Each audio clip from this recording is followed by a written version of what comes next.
Kitab suci Al-Quran dan hadisnya ini nggak boleh dimakan mentah. Banyak ayat-ayat yang harus ditafsirkan dan disesuaikan dengan keadaan kita sekarang. Kebanyakan orang Islam itu, dan mohon maaf, Indonesia ini juga sedang krisis untuk konflik agama.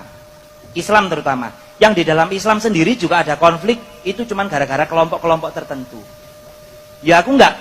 Saya secara pribadi bukan maido orang yang ahlul hadis, ahlul Quran, tidak. Ya, mungkin beliau belum paham hakikatnya, belum ngelakoni torekote, belum ngelakoni syariatnya. Hanya itu saja. Ya, orang yang mohon maaf, ini yang saya bahas agak luas sedikit ya. Untuk yang sekarang lagi mungkin tren sudah 2 tahun ini mungkin antara ulama ya, antara ulama anyaran ya. Saya ndak nyebut ya.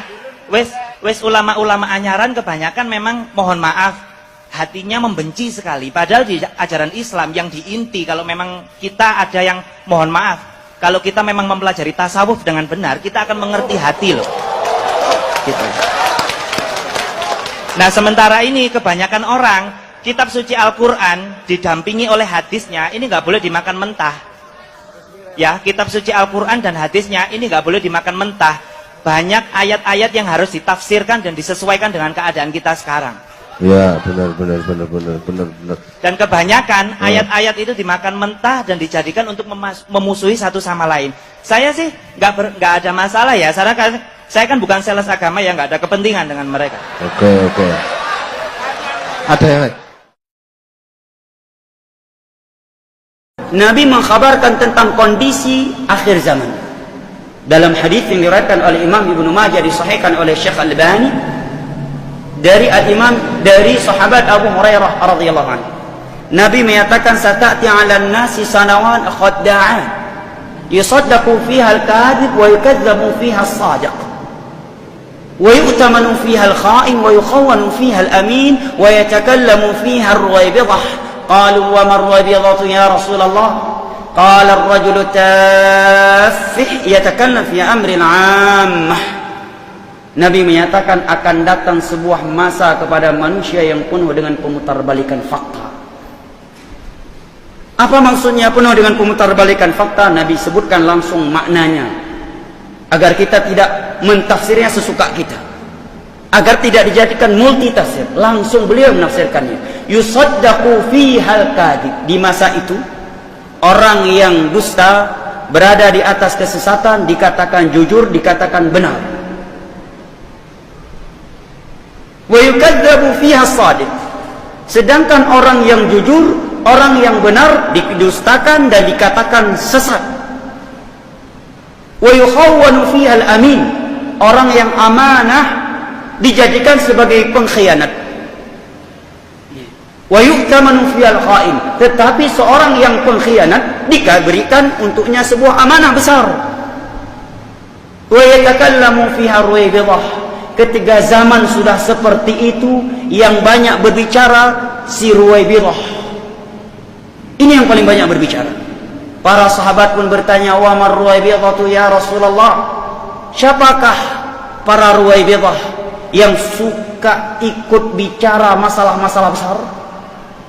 Maka Nabi menjawab, ar-rajulu tafih yatakallam fi amril 'ammah. Seorang yang tafih itu kata para ulama, dia adalah orang yang dungu, yang tidak tahu, tidak memiliki keahlian terhadap apa yang sedang dia bahas. Bicara agama, bahasa Arab nggak paham. Bicara agama, Al-Quran nggak hafal, hadis nggak hafal, ilmu tafsir nggak belajar, ilmu usul fiqh nggak belajar, nahu nggak belajar, sorof nggak belajar, sastra nggak belajar. Jadi dari mana sumber agama yang kita bicarakan kalau itu tidak pernah kita pelajari? Maka kata Nabi, ketika masa seperti itu, si Ruwaybidah paling banyak bicara. Para sahabat bertanya, siapakah Ruwaybidah ya Rasulullah? Beliau menjawab, orang yang dungu, gak punya pengetahuan terhadap apa yang dia bicarakan, tetapi berani berbicara tentang urusan-urusan besar.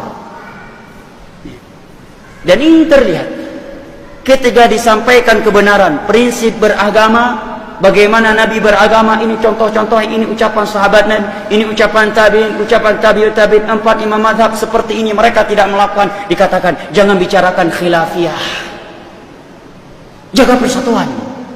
Tetapi ketika ada orang yang berbicara kebatilan, ya, bahkan menyuruh manusia kepada ibadah-ibadah, sama sekali tidak ada tuntunan dari Nabi, tidak ada tuntunan dari para sahabatnya, tidak ada tuntunan dari tabi'in, tabi'ut tabi'in, 4 imam madhab, tidak dikatakan jangan bicarakan khilafiyah. Terbalik kan?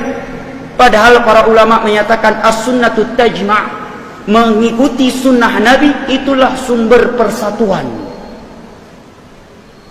Wal bid'atu tufarriq, sedangkan mengikuti prinsip beragama yang baru, yang mengada-adakan urusan baru dalam agama, itu akan memecah belah umat. Hari ini melakukan demikian karena pertimbangannya ini. 20 tahun ke depan caranya beda lagi. Kenapa? Karena kondisi zaman udah lebih modern, maka kita rubah caranya supaya lebih cocok dengan zaman ini. Berubah lagi caranya. 100 tahun ke depan zaman sudah berubah lagi. Oh, ibadah ini jangan seperti ini lagi caranya. Ya. Kita rubah aja karena kondisi zaman nggak seperti ini lagi. Di Aceh kita demikian, berarti kita rubah dikit, jangan sama kali dengan yang di Jawa. Yang di Jawa Medan jangan sama kali dengan yang di Kalimantan, walaupun tujuannya sama, tapi cara kita beda dikit. Yang di Kalimantan jangan sama kali dengan yang Sulawesi, kita punya cara yang khas sendiri. Yang Irian Jaya demikian. Jadi Islam jadi apa?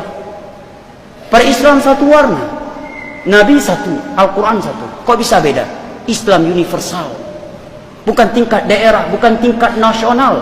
Bahkan Islam yang dibawa oleh Nabi tingkatnya kalangan manusia dan kalangan jin harus sama, satu jalur, nggak ada 2 jalur, satu jalur ke surga, jalur Al-Quran, jalur hadis dengan pemahaman para salaf, tidak ada jalur yang kedua. Tapi seperti Nabi katakan tadi, di akhir zaman sudah seperti itu.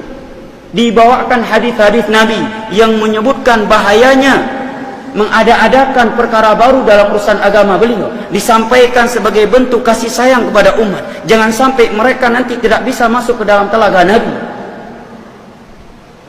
Malah dikatakan jaga persatuan, jangan bicara khilafiyah. Ya, disampaikan ayat-ayat hadis-hadis Nabi yang menerangkan tentang akidah sifat Allah, yang para sahabat sepakat dengan akidah itu, tabi'in sepakat, tabi'ut tabi'in sepakat, 4 imam mazhab sepakat, abad ke-5 sepakat, dan seterusnya. Malah dikatakan ini khilafiyah. Tapi yang menyampaikan akidah, menyatakan sifat Allah demikian dan demikian yang bertentangan dengan 7 ayat dalam Al-Quran, bertentangan dengan hadis-hadis Nabi, bertentangan dengan kesepakatan ulama salaf, tidak dikatakan dia berbicara khilafiyah. Ini namanya zaman sudah terbalik. Tepatnya bukan masa yang sudah terbalik, karena dari dulu langit masih di atas dan tanah masih di bawah. Tetapi mindset sebagian orang yang sudah terbalik, membicarakan kebenaran dikatakan berbicara khilafiyah, dan dikatakan sebagai sumber perpecahan. Tetapi berbicara sesuka penceramah, menyampaikan sesukanya, ya, menyesatkan sana, menyesatkan sini, berbicara, menyampaikan hadis-hadis palsu, tidak ada yang mengingkarinya. Inilah tanda akhir zaman. Dan apa yang beliau sabdakan memang benar adanya.